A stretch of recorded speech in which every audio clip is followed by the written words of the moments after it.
Boa tarde, tudo bom, moçada? Então é o seguinte, hoje nós temos uma live super legal com o professor Faleiros. O professor Faleiros é uma pessoa que eu admiro demais da conta, né? Então é uma pessoa, é um professor, um estudioso, um escritor, advogado, mas o grande lance do professor foi ser assistente social. Né? Então hoje o professor Faleiros ele vai nos presentear com um tema muito caro, né? Ele quer fazer a mediação. Deixa eu pegar aqui, ó, até o que ele me mandou, super bonito. Ele quer abordar a contradição entre a velhice aposentada e a velhice socializada na quarentena. Por quê? O professor Faleiros, para quem não conhece, ele por um período, ele ficou muito centrado na violência contra a criança, né? Como agora ele diz assim, olha, eu tô na terceira idade, então eu tenho que começar a discutir a violência na terceira idade. Então ele está fazendo várias pesquisas sobre a questão do envelhecimento, né? É uma questão super legal.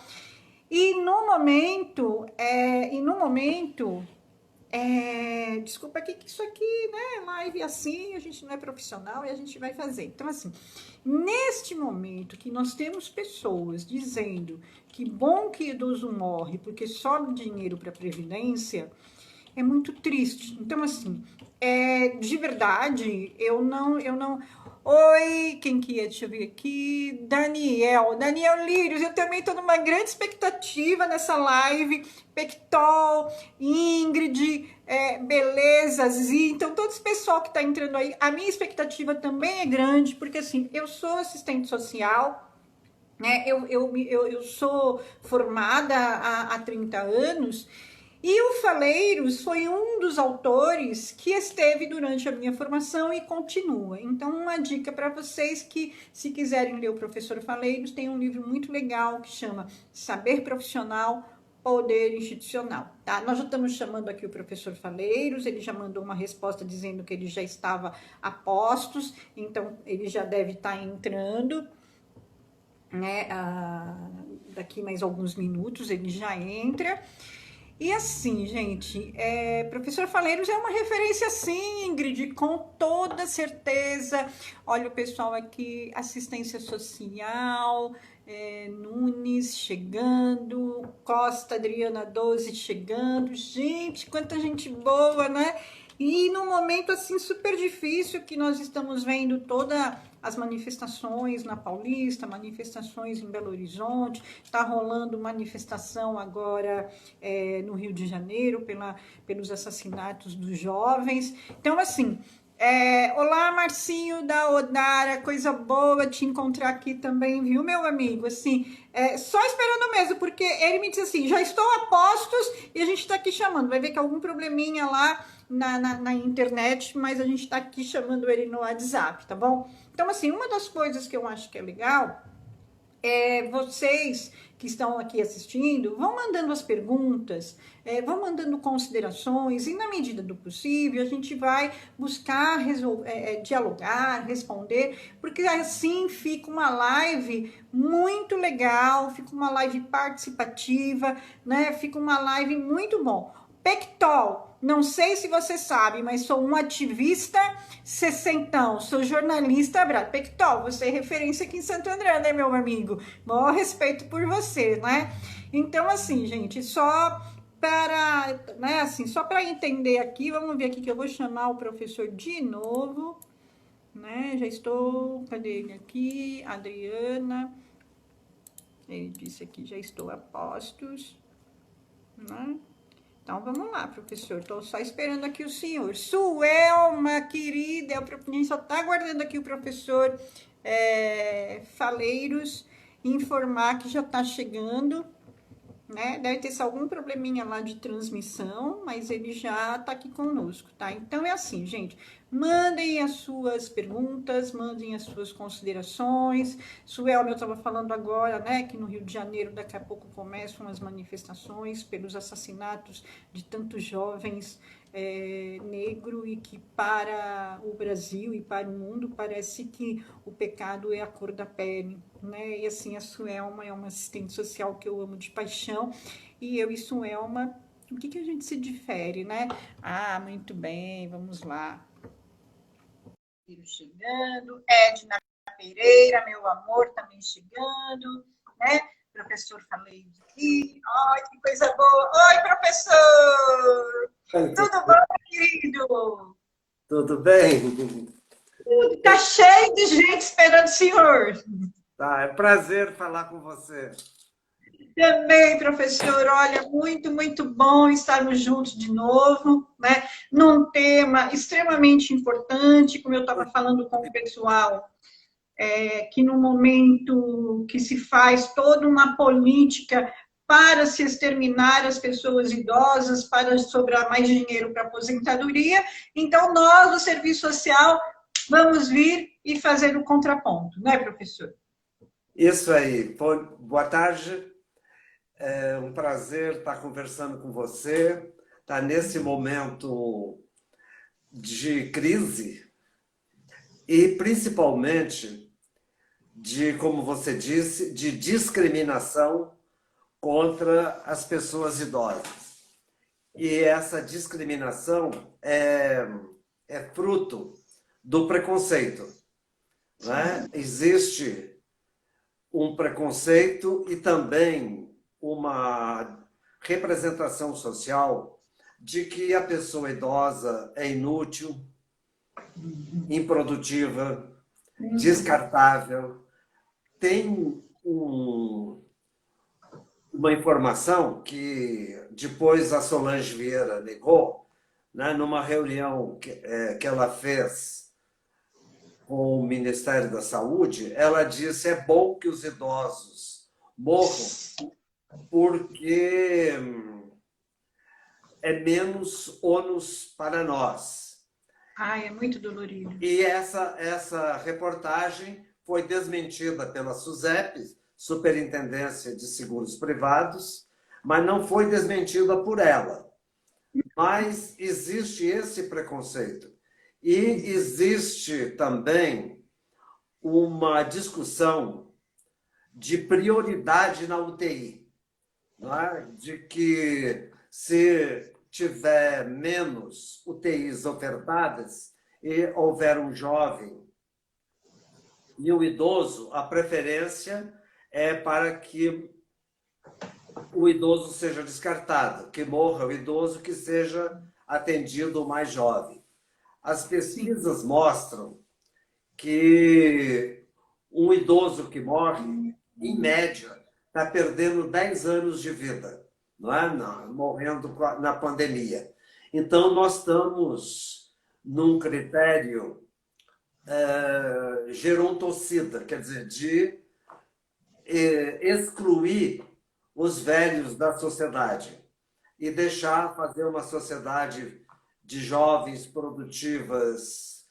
E esse preconceito e essa discriminação e ofensa mesmo aos idosos cria muito medo nas pessoas idosas, né? Ontem mesmo eu falava com uma pessoa, ela dizia: eu não vou te visitar porque você está no grupo de risco. Então, que eu vou fazer 80 anos o ano que vem, Sim. então é o grupo de risco. Mas não é uma questão de que o vírus escolhe só as pessoas idosas, né?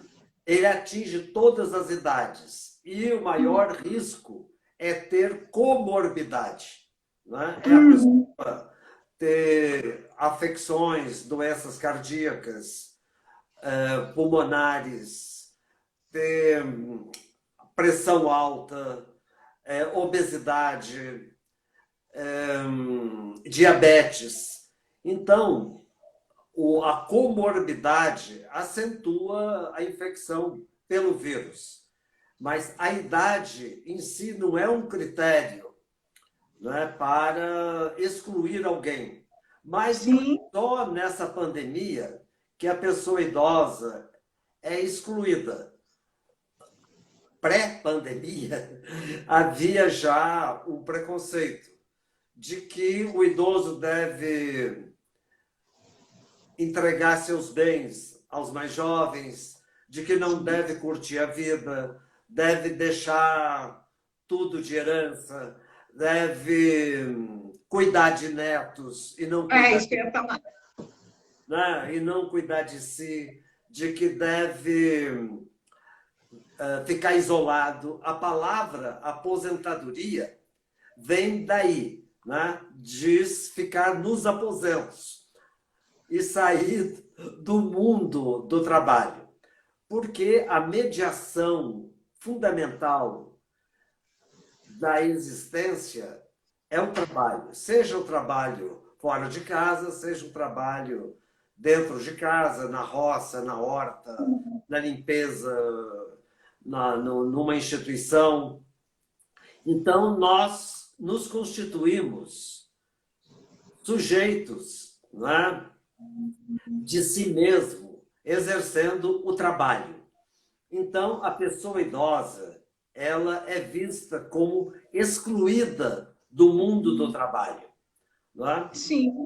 Quando eu pedi demissão do meu último emprego, há 2 anos atrás, eu saí pelo portão e olhei para trás e dizia, eu já não posso entrar mais aqui sem pagar.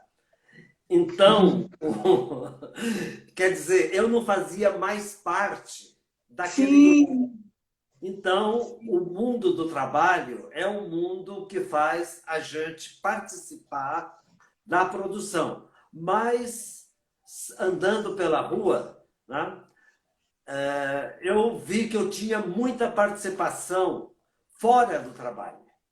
Então, você consegue aposentadoria pela contribuição. A aposentadoria não é um favor, é um direito. E essa aposentadoria, né, é o que vai te dar condições de participar, né, de outras relações. Então, as opções ficam mais abertas na velhice. Né? A velhice abre portas, ela não fecha portas. Né? pois Ela é. abre portas para o trabalho voluntário, abre portas para a nossa conversa aqui mais tranquila, né? Para viajar. Dispor do tempo. Então, a maior conquista da aposentadoria, paga pelo próprio idoso, né, durante a vida, é a disponibilidade do tempo. E, nesse tempo, você pode distribuí-lo conforme, né, seus objetivos. Eu fiz várias pesquisas com trabalhadores perguntando o que você quer fazer na aposentadoria. Aí, a maioria das respostas, não a totalidade, dizia, eu quero viajar. Então, chega no pós-aposentadoria, aí não tem dinheiro para viajar, É verdade. tem que cuidar da casa. E no Brasil, há uma distribuição da renda dos mais idosos para os mais jovens. Nós temos essa distribuição de renda. Então, é cuidar da família. E o próprio benefício de prestação continuada, que está na Lei Orgânica da Assistência Social e no SUAS, é um cobertor curto. O idoso distribui para comida, para remédio, para cuidar dos filhos, dos netos. Então, Pagar uma luz. exato, para pagar as despesas da casa.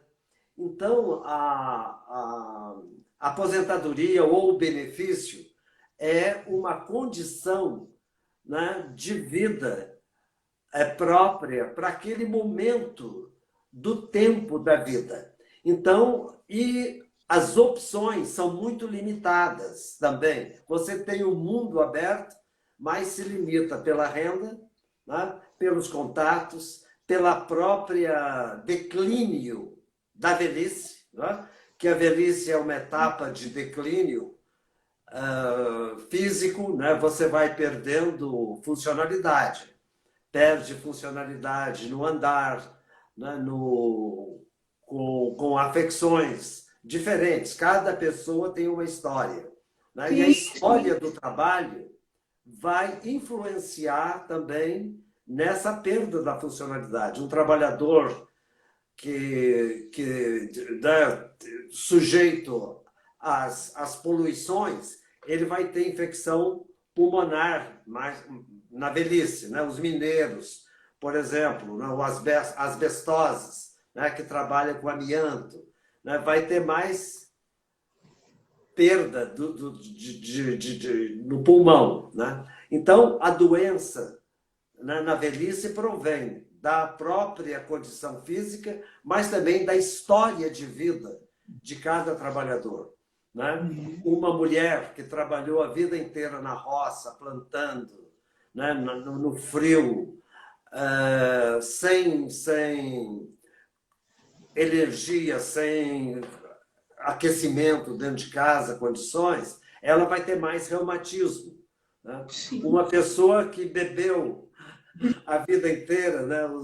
Os homens, principalmente, vai ter, né, afecções no fígado. Né? A cirrose afeta muitos idosos que, ao longo da vida, beberam. Então, a velhice, ela é o resultado, ou a resultante, né, de muitas determinações, né, do trabalho, das relações, das condições de vida, do local de moradia e das interações. Nós vamos falar das trocas sociais, mas eu precisava desse preâmbulo. claro. Né, nas interações. As interações começam no dia do nascimento, né, e vão mudando com o tempo. Né? As trocas vão mudando. A acolhida do bebê, né, é o momento do amparo. Né? Uns nascem com mais desamparo, menos desamparo, mais amparo, né, para sobreviver, para ser protegido. E a história nossa tem a ver já desde o nascimento, né, das condições do parto, do nascimento e da educação. É na escola que se constroem muitas relações que perduram a vida inteira. Eu tenho 2 ou 3 amigos que eu fiz na escola que nós chamávamos de escola primária, que é o ensino fundamental. Né? Então, o ensino fundamental cria já o primeiro grupo de interação que pode continuar. Sim. Depois vem a universidade, quem faz universidade, quem faz ensino médio, né? Vai fazendo amigos. E grupos também de lazer, né?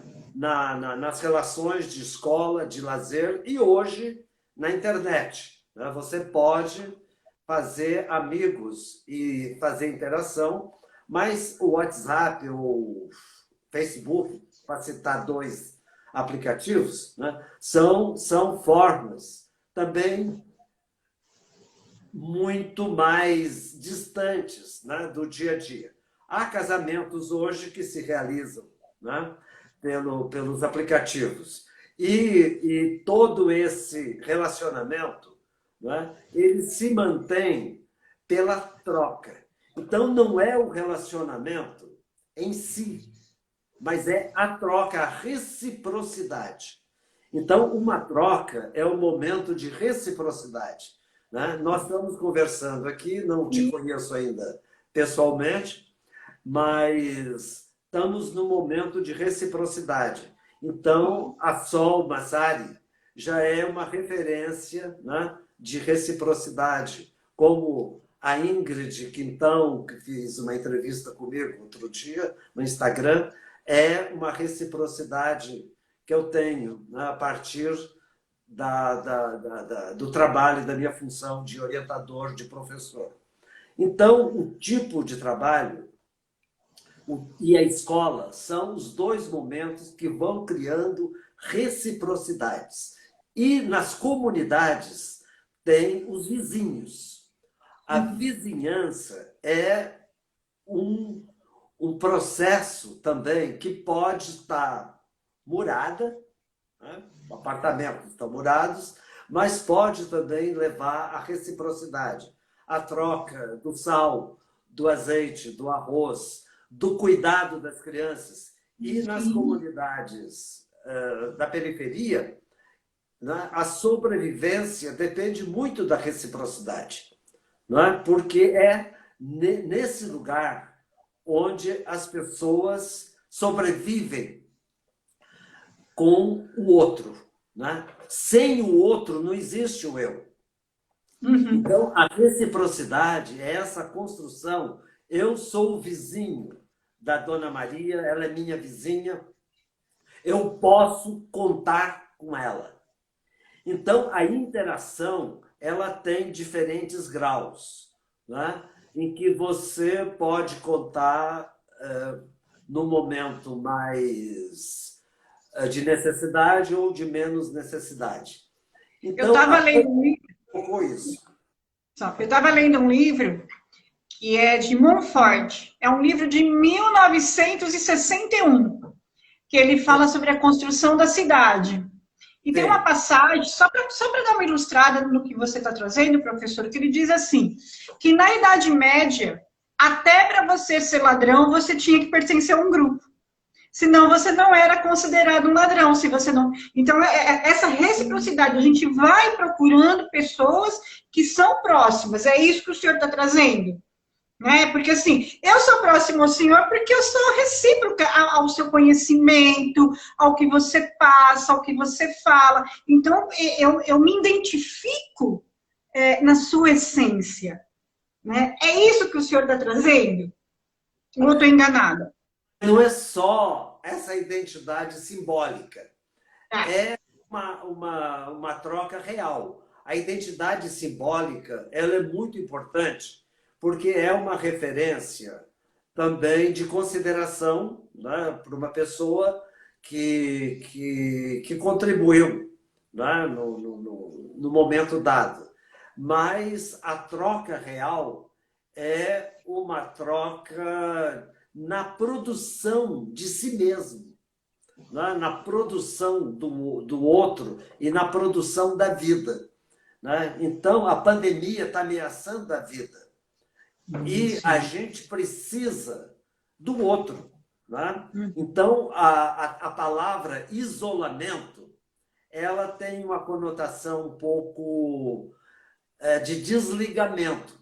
Não, o isolamento é o momento que você mais necessita, né, dos serviços, né, do SUS, necessita do serviço social, da enfermagem, da medicina, do conhecimento, e necessita do lixeiro, necessita, não é, da produção agrícola, necessita do remédio, necessita da farmácia. Então, nós não rompemos a troca na pandemia. A pandemia é um momento diferente de troca. Então, as pessoas que estão isoladas, elas dizem, eu não estou isolado, eu estou numa situação de trocas especiais nesse momento, de trocas diferentes. Então, tem uma expressão hoje que eu não gosto muito, mas todo mundo usa, é o novo normal. Então, esse normal, né, exige precaução, exige a máscara, exige higiene, exige de redução dos riscos, mas ele faz a gente interagir de outra maneira também, não é, com o porteiro, não é, com o vizinho, com a solidariedade. Não é? Nós temos que aprender a falar com os olhos. Não é? Quando a gente sai com máscara na rua, a gente sorri com os olhos, a gente cumprimenta com os olhos, né? A gente, quando alguém fala alguma coisa, você, né, tem que fazer. Os seus olhos estão tendo que ser o seu canal de comunicação. Isso é uma coisa bem interessante, que quando eu vou na rua eu percebo. É verdade, a máscara, ela destaca o olhar, né? Porque o sorriso a gente não vê. Né? O Antônio Nóbrega tem uma frase, diz, como é que se namora, né? Põe a alma num sorriso e o sorriso vai para fora. Mas hoje é o olhar. E Olha, Tu, né, do Machado de Assis, né, ela foi descrita todo pelo Machado como pelo olhar, né? O olhar da Capitu, o olhar, né, das pessoas que estão do outro lado do balcão, não é? uhum, Ela que comunica. Então, nós inventamos maneiras de trocar, de comunicar, não é? É, de reconhecer o outro. Muitas pessoas que não se sentem confortáveis, por exemplo, no hospital, no dentista, é porque não está vendo o rosto. Mas hoje até muitos enfermeiros e médicos estão colocando um crachá com a sua foto. é verdade. Não é? Então, outro dia tive que ir ao dentista, né? Não vi a cara do dentista. Então, nós precisamos essa, esse olhar diferente. Então, Sim, o neto que mora com a pessoa idosa, né? É uma convivência muito grande. Né?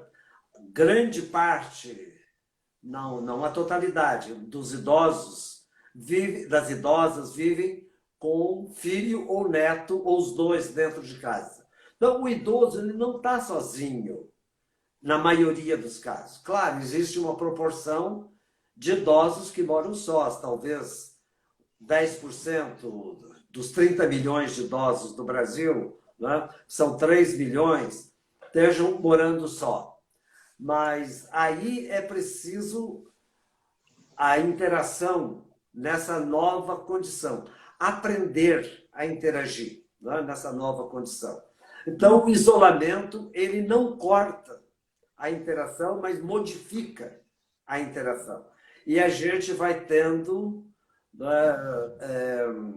contatos com pessoas que não tinha antes. Né? sim, Então, sim, vai retomando contatos. Né? Eu dei alguns telefonemas para quem eu não ligava há muitos anos. sim, é verdade. Então, vai retomando contatos. Então, o envelhecimento é uma fase de preconceito, uma fase, né, de exclusão, de discriminação, mas é uma fase de invenção de si. Né? E o isolamento vai exigir muito esse reinventar, porque ele pode ter o impacto da depressão. Né? A depressão é um risco, né? Uma condição de pessoas que estão com medo, que estão ameaçadas. Mas é também uma oportunidade, né, de reinvenção, de criação, de uma oportunidade. Né? Por exemplo, aqui em casa, a gente está inventando pratos diferentes. Né? Ah, isso é bom. E Sim, eu estou usando temperos, assim, eu estou fazendo explorações em temperos. é. Então, é uma oportunidade de reinventar, né?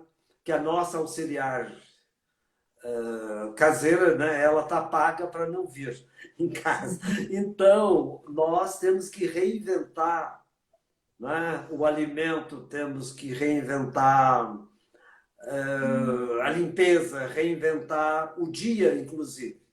Então, há hábitos na vida dos idosos que podem ser reforçadas. Por exemplo, fazer comida, né? Colaborar na limpeza da casa, ter conversas mais longas com as pessoas. Então, essa oportunidade de conversar conversar, se tiver companheiro ou companheira, ou compartilha com alguém a casa, né? É uma oportunidade de olhar diretamente no olho e de conversar com a proximidade. Olhar também para a vizinhança, né? A solidariedade, né? As pessoas idosas têm feito gestos de solidariedade muito bonitos também, né? de doação, né? De cuidado. E uma pesquisa da ciência coletiva, da revista, feita recentemente no Ceará, mostra que o isolamento total de idosos é apenas de 17%.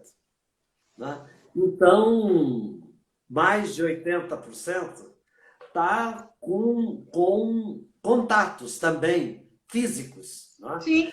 E aí. Uma coisa só, desculpa, mas uma coisa que eu observei, assim, o número de idosos e de idosas que foram para a máquina fazer máscara para doar. É isso. Então, se descobriram naquilo que provavelmente fazia o mais jovem, mas a máquina ficou lá, de repente, parada, ou só para fazer uma coisinha ou outra, e estão fazendo muitas máscaras, né? Estão contribuindo muito. Então, você para e fala assim, por que nós desprezamos quem tem tanto saber? Né? Por que eu não vou beber naquela fonte?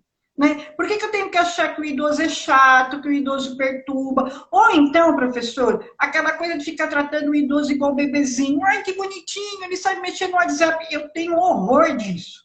É Né? Assim, infantilizar, né? utilizar o idoso. Nossa! O idoso tem cabeça, tem reflexão e tem decisão. É o conceito de autonomia. Né? Eu escrevi um trabalho um tempo que se chama Autonomia e Cidadania, Condições para Envelhecer Bem. Então, a autonomia, né, é fundamental, mesmo que haja discordância, o idoso tem o direito de expressar a sua opinião. Né? A democracia pressupõe a autonomia. Né? Inclusive, a relação entre os poderes, né, que está tensa agora no Brasil, né, tem que ser respeitada na sua autonomia. O Supremo Tribunal Federal ele tem autonomia para tomar decisões dentro da Constituição, né? E a Constituição é, digamos assim, a regra para a gente conviver na democracia. Né? Então, a lei, né, é feita de acordo com a correlação de forças de cada momento histórico. Mas é a nossa referência. Então, o presidente da República deve ser o primeiro a cumprir a lei. Mas a pessoa idosa vive com, Tá difícil, hein? vive com regras dentro de casa, não é? Que devem ser compartilhadas. Quem vai sair, quem vai ao mercado. Então, é o momento de fazer a lei viva, né? De fazer aquele regulamento para proteger a todos. Né? E o Estado tem que proteger o cidadão, né? Com as políticas públicas e, dentro de casa, criar uma interação que proteja a todos. Né? Que proteja as crianças que estão em casa, as pessoas idosas, quem precisa sair para trabalhar. Então, vai exigir mais solidariedade. E as brigas, né, a violência doméstica, ela precisa ser superada e discutida se ela existe. Né? O machismo, por exemplo, né? Ele pode ser questionado nesse momento e mudado. Né? O machismo precisa mudar para uma convivência dentro de casa. O homem, né, tem que ter participação, né, em todas as atividades, né, domésticas nesse momento, né, e uma colaboração, uma troca. Então, a troca social também pode evitar a violência. A violência doméstica, a violência contra a criança, a violência contra a mulher, a violência contra as pessoas idosas. E nós vimos algumas estatísticas que há o aumento da violência, que é potencializada pelo alcoolismo, inclusive. Tá? Então, o orçamento, ele pode ter uma parte aí para cervejinha, mas ela não pode ser todo o orçamento que a família. Não tem como, né, professor? O que eu percebo é assim, as pessoas, você falou bem da depressão, porque também tem pessoas que têm dificuldade de lidar com a solidão, tem dificuldade de lidar um pouco também com ela mesma, né? Então, assim, se o senhor falar para mim assim, Sol, você está depressiva? Eu não tô. Eu tô triste, preocupadíssima com a situação. Agora, a Sol depressiva, eu não estou. Por quê? Eu falei assim, eu tenho casa, eu tenho cama, eu tenho que comer, eu tenho minha filha. Eu busquei, mas também a gente não pode se enganar, né? Eu também busquei uma válvula de escape através das lives, então eu tenho feito muita live, tenho feito muito bate-papo proporcionado, e tenho procurado, professor, trazer pessoas não tão jovens, pessoas com história, né? Para falar dessa história viva. Ontem eu trouxe a Marie Claire, sabe a Marie Claire? Que ela foi da Associação dos Assistentes Sociais, ela teve no Congresso da Virada, e ela veio contar o Congresso da Virada, né, o que foi aquilo. Né? A semana que vem eu vou estar fazendo uma live com a Rosalina Santa Cruz, que ela também vai vir. Então, é assim... Me manda né, o link para eu assistir. Não, é sempre pelo Instagram, é sempre pelo Instagram. Vou fazer com o Adriano Diogo. Então, assim, são pessoas com memórias vivas e que nos dá uma vontade de falar, eu vou respeitar a história que você fez para nós, né? Então, acho que, assim, eu vou ser muito franca, assim, eu tenho feito bastante lives e procurando dar esse tom para as lives, porque eu acho que a gente está num momento tão de descrença e que as nossas histórias vivas, que são os idosos, que são os velhos, que são os descartáveis, é quem vai nos dar esse gás. E que vai dizer, este pode ser o caminho, porque lá atrás nós fizemos. Né? Então, eu tenho percebido assim, eu não estou depressiva, estou preocupada, muito triste, muito solidária, mas eu não consigo me sentir nessa depressão. Talvez porque eu encontrei a minha válvula de escape.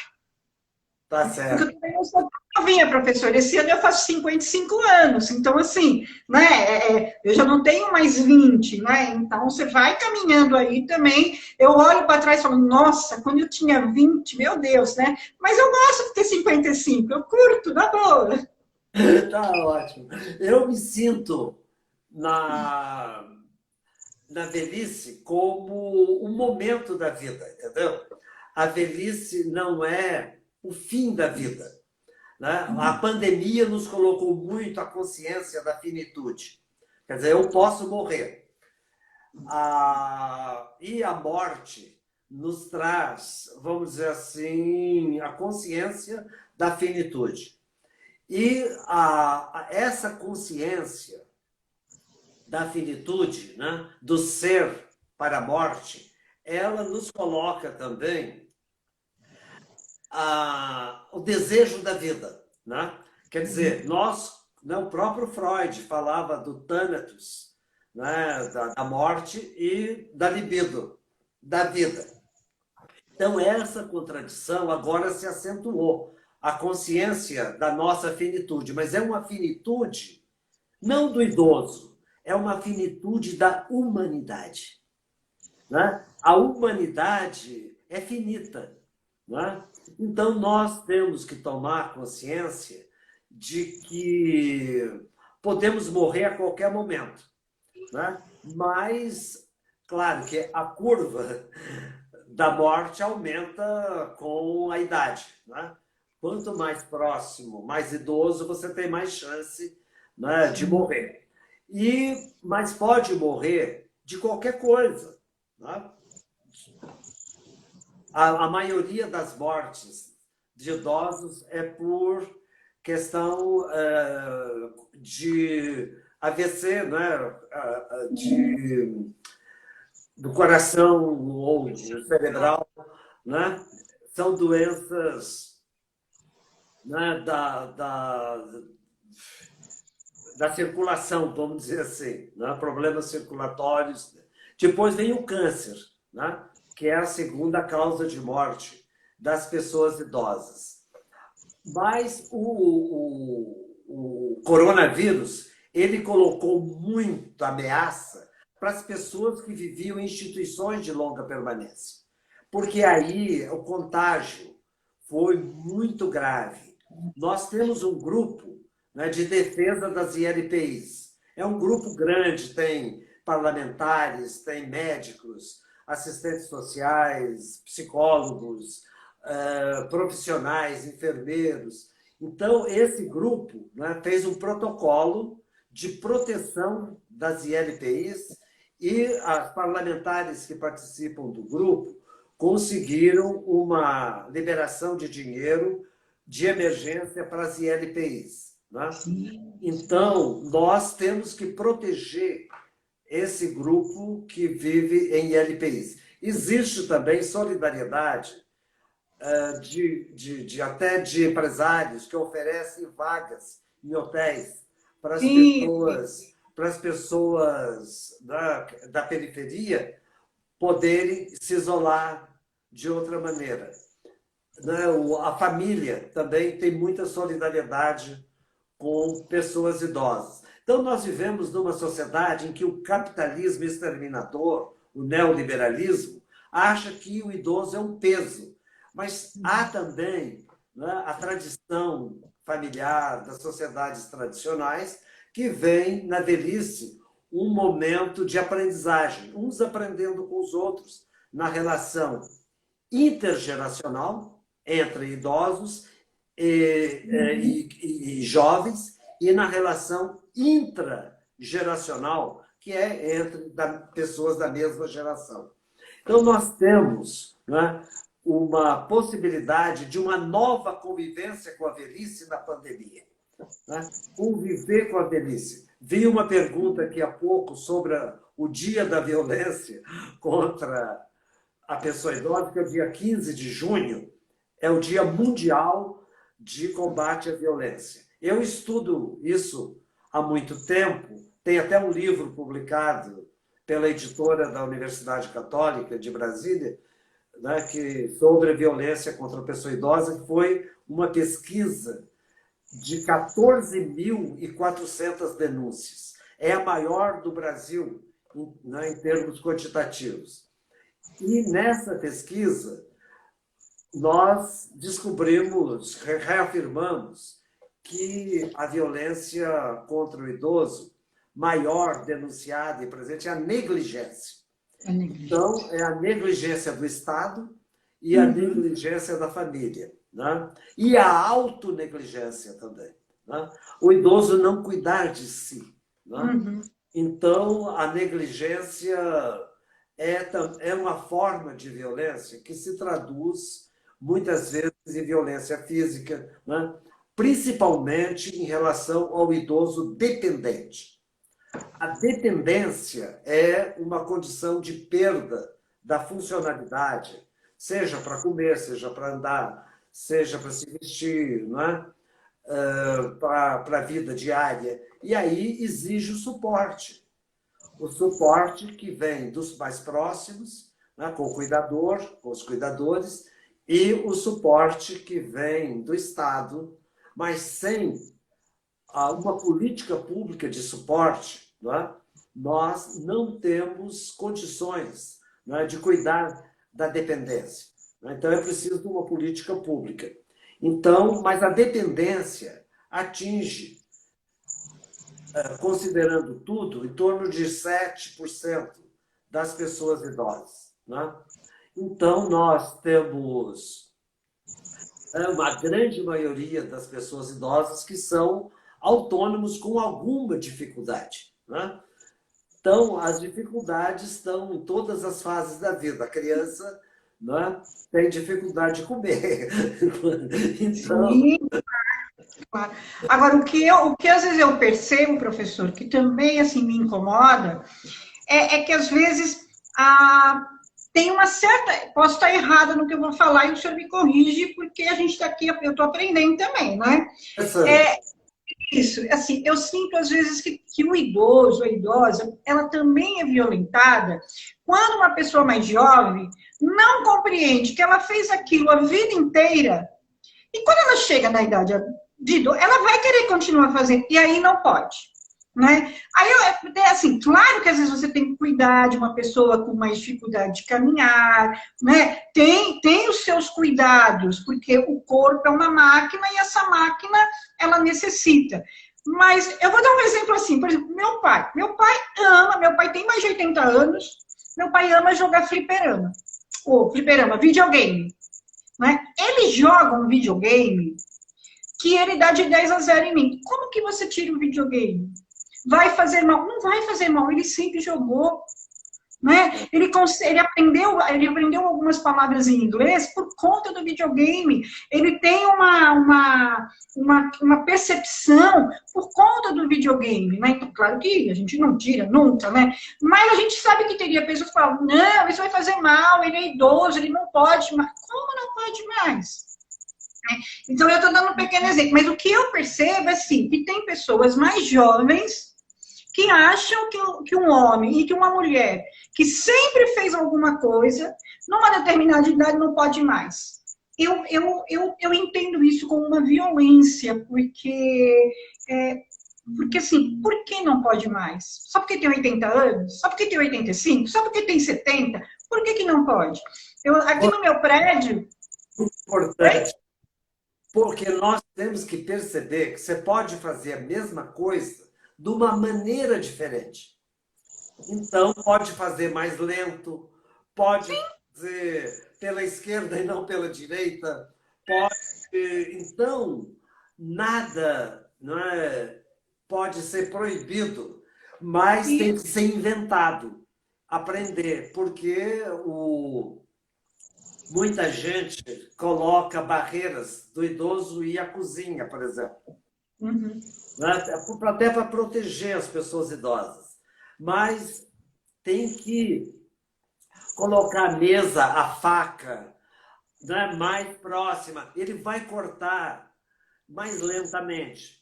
Ele Sim, vai cozinhar, né, com mais atenção para não se queimar. Vai. tá, né, professor? Não pode fazer, mas temos que entender que não há uma única maneira de fazer as coisas. Né? Sim. E você pode fazer. E isso, a velhice, é uma oportunidade da gente aprender a fazer diferente coisas que fazia. Né? O videogame, ele pode jogar bem, mas pode jogar diferente também. Entendeu? Então, assim, eu acho legal ver aquele homem de mais de 80 anos, de domingo, e ele joga videogame. Eu acho assim, eu falo, nossa, eu não tenho essa paciência que ele tem, mas ele sempre gostou. Né? Então, como é que, se eu fosse uma pessoa, não, isso é. Não, deixa, ele gosta, ele se diverte, que mal há. Então, assim, o que eu acho, professor, que nós que estamos caminhando, e os jovens têm um aprendizado muito legal com a população idosa. Aprender a ter calma. Enquanto a gente já cortou 10 pães, vocês ainda, o idoso ainda está cortando um, mas está vendo a beleza do cortar o pão. Eu já cortei, eu já comi, nem senti o gosto. Né? Então, eu acho que tem um aprendizado, né? Tem uma calma que a vida ensina e que a gente não, na nossa juventude, a gente não consegue ter. Então, eu vejo assim, que essa pandemia, e quem pode conviver com os seus avós, avós, mãe, pai, nesse momento, é um momento de buscar, talvez, algumas coisas que nós perdemos. Claro que a gente sabe que tem regiões que isso não é possível, tem famílias que vivem num quarto com 20 pessoas, né? Claro que a gente sabe disso, mas quem pode aproveitar, né? Aproveitar esse momento, E é aproveitar para conversar. uma sabedoria da pessoa idosa que pode deixar melhor aquilo que é feito. Por exemplo, o arroz da minha mãe, ou o tutu do meu pai. Então, é uma maneira de fazer, né, que você pode reinventar. Hoje está se usando essas panelas a vapor, né, que costumam o mesmo gosto em Hong Kong e Nova York. Então, você pode redescobrir o gosto da comida, né? Aprendendo, Uhum. com temperos, o uso dos temperos. Então, é outra maneira de fazer. Né? Sim. Então, o fato, por exemplo, de organizar as coisas. Na quarentena é um momento importante para a gente organizar. Então, vamos ver os arquivos, vamos ver as formas, usar até a informática para ajudar a organizar. Não é muita coisa que a gente foi deixando de lado. Né? Então, a gente pode reaprender com o mais moderno e pode reaprender também com o mais antigo. Porque o que é mais antigo não é descartável, mas ele pode ser reinventado com a nova tecnologia. Né? Sim, com certeza. Então, o momento, né, de redenção, de reinvenção, é de aprendizagem coletiva e interativa. Então, o ser humano, né, se define, por meu ponto de vista, com uma relação de produção de si mesmo, mas para isso ele tem que ter aprendizado permanente. Né? Aprender a aprender. Então, a pessoa idosa, ela não sabe tudo. Né? Mas também os mais jovens não sabem tudo. E um Então, dia que a gente souber tudo, é hora da gente ir embora. Né? Então, assim, eu pretendo não saber muito, eu pretendo não saber nada por muito tempo, porque enquanto eu não souber tudo, eu estou no processo de buscar, de aprender, de me indignar, de criar mil interrogações. O dia que eu falo, nossa, eu já sei tudo, o que eu estou fazendo aqui? É hora de partir. Professor, falta 4 minutos para a gente se despedir, porque daqui a pouco o senhor sabe que o Instagram derruba, né? E eu queria que você deixasse uma palavra, uma frase, aquilo que vier desse seu coração tão lindo para todos nós que estamos te escutando hoje. Olha, a interação, fundamento da existência, porque o conflito faz parte da vida. Então, nós não temos que negar o conflito, nós temos que conviver com o conflito. Essa é a contradição. O conflito é parte, mas é fundamental explicitar o conflito. Né? Explicitar o conflito com quem ouve, né? E da maneira como a gente fala. Porque negar o conflito é a maior violência. A maior violência é colocar o conflito e a divergência debaixo do tapete. Então, a velhice é o momento de falar de si, de falar desse conflito. Né? Por isso, quero agradecer a você essa oportunidade, né, de falar da velhice, porque ela parece um problema. Mas esse problema tem que ser falado, esse problema tem que ser explicitado e nós temos que aprender a conviver com o conflito. O conflito pode ter várias saídas. Né?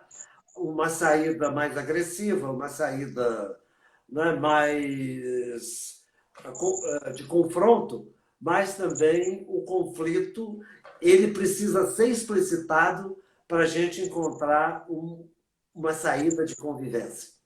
Professor, eu que lhe agradeço. Agradeço todas as pessoas que entraram aqui, porque teve muitas visuais, muita gente acompanhando. Depois eu vou ver no total quanto que foi e eu te aviso. Muita gente acompanhando. Então, assim, essa aula, que é a aula sobre o ser humano, essa é a aula que eu recebi hoje não é? E de respeitar algo que a gente até esqueceu e que, por exemplo, nas comunidades,